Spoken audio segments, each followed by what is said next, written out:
Hello दोस्तों, नमस्कार। आज हम बात करने वाले हैं how to win friends and influence people book से, जो डेल कार्नेगी द्वारा लिखी गई है। ऑथर डेल कार्नेगी कहते हैं, मैं एक ब्रिज पार्टी में गया था। मैं ब्रिज नहीं खेलता था और वहाँ पर एक मेरी ही जैसी एक और महिला थी जिसे ब्रिज खेलना नहीं आता था। उसे यह जानकारी मिली कि लावल थॉमस के रेडियो की दुनिया में जाने से पहले मैं उनका मैनेजर था और मैं उनके सहयोगी के रूप में यूरोप घूम चुका हूँ। इसलिए उसने मुझसे कहा, मिस्टर कार्नेगी, मैं चाहती हूँ कि आप बताएं आप कितनी बेहतरीन जगहों पर घूम चुके हैं और यूरोप में कितने दार्शनिक स्थलों को देखा है। जब हम सोफे पर बैठ रहे थे तो उसने मुझसे बताया कि वह और उसका पति अभी अभी अफ्रीका की यात्रा से लौटे हैं। मैंने कहा, अफ्रीका कितना मजेदार अनुभव रहा होगा। मैं हमेशा से अफ्रीका घूमना चाहता हूँ, मुझे अफ्रीका घूमने का मौका ही नहीं मिला। मुझे बताएं, क्या आपने सचमुच उस रोमांचक देश का भ्रमण किया है? उस महिला ने कहा, हाँ। आप कितनी खुशकिस्मत हैं, आप मुझे अफ्रीका के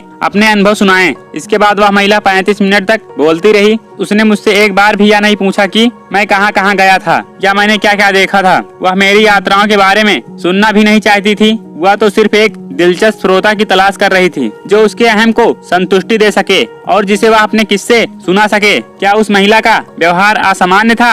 नहीं, ज्यादातर लोग इसी तरह के होते हैं। किसी की बात सुनना किसी भी व्यक्ति की अप्रत्यक्ष रूप से प्रशंसा है। जैक ने अपनी पुस्तक स्ट्रेंजर्स इन लव में लिखा है, बहुत कम इंसान ऐसे होते हैं जो मन लगा के सुनने की चापलूसी को पसंद नहीं करते। मैंने मन लगाकर सुनने से भी 2 कदम आगे निकल गया था। मैं तो उनकी दिल खोलकर तारीफ भी कर रहा था और उनकी सराहना भी कर रहा था। मैंने उन्हें बताया कि मैं उनसे दोबारा मिलूंगा और मिला भी। तो इस तरह से उन्होंने मुझे एक अच्छा वक्ता समझ लिया, जबकि दरअसल मैं सिर्फ एक अच्छा श्रोता था जो उन्हें चर्चा करने के लिए प्रोत्साहित कर रहा था। सफल बिजनेस इंटरव्यू का रहस्य या भेद क्या है? हार्वर्ड प्रेसिडेंट डब्ल्यू एलियट के अनुसार सफल बिजनेस चर्चा के बारे में कोई रहस्य नहीं है। जो आपसे बात कर रहा है उस पर संपूर्ण ध्यान देना बहुत महत्वपूर्ण है। इससे बड़ी चापलूसी दूसरी नहीं होती। इलियट स्वयं सुनने की कला के बहुत बड़े एक्सपर्ट थे। अमेरिका के एक महान उपन्यासकार हेनरी जेम्स ने कहा था, डॉक्टर इलियट का सुनना सिर्फ मौन नहीं था बल्कि एक तरह की गतिविधि थी। सीधे तन के बैठना,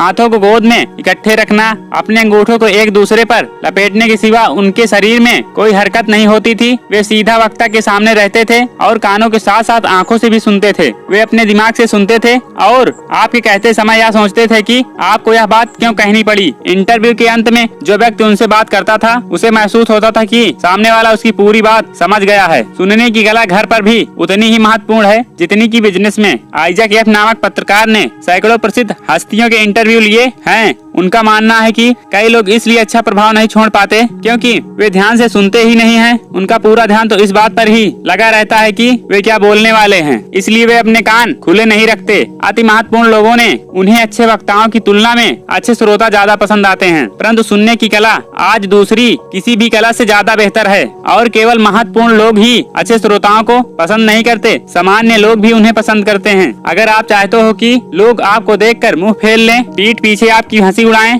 और आपसे नफरत करें, तो मैं आपको एक आसान फार्मूला बता रहा हूँ। आप ज्यादा देर तक किसी की बात ना सुने, अपने बारे में ही बोलते रहें। किसी दूसरे के बोलते समय यदि आपके मन में कोई विचार आए तो आप जरा भी इंतजार ना करें और सामने वाले की बात और उसके अधूरे वाक्य के विषय से ही अपनी बात बोलना शुरू कर दें। क्या आप इस तरह के लोगों को जानते हैं? दुर्भाग्य से मैं ऐसे कई लोगों को जानता हूँ और आश्चर्य की बात यह है कि इसमें कई प्रसिद्ध लोग भी शामिल हैं। यह अलग बात है कि इन लोगों को बोरिंग की लिस्ट में रखा जाता है। ऐसे बोरिंग लोग जो अहंकार में चूर रहते हैं और खुद को ब्रह्मांड का केंद्र मानते हैं, जो सिर्फ अपने बारे में ही बात करते हैं। वे केवल खुद के बारे में ही सोचते हैं। जो खुद के बारे में ही सोचते हैं वे बुरी तरह से अशिक्षित होते हैं। वे शिक्षित नहीं होते, चाहे वे कितने ही पढ़े लिखे क्यों ना हो। अगर आप एक अच्छे वक्ता बनना चाहते हैं तो ध्यान से सुनने की आदत डालें, अच्छे श्रोता बने। पहले तो आप एक अच्छा श्रोता बने। दिलचस्प बनने के लिए लोगों की बातों में दिलचस्पी लें। ऐसे सवाल पूछें जिनका जवाब देने में सामने वाले को मजा आए। उनके बारे में और उनकी उपलब्धियों के बारे में बात करने के लिए उन्हें प्रोत्साहित करें। याद रखें कि लोगों को आपकी या आपकी समस्याओं में जितनी रुचि है उससे 10,000 गुना ज्यादा रुचि उन्हें अपने में या खुद की समस्याओं में है।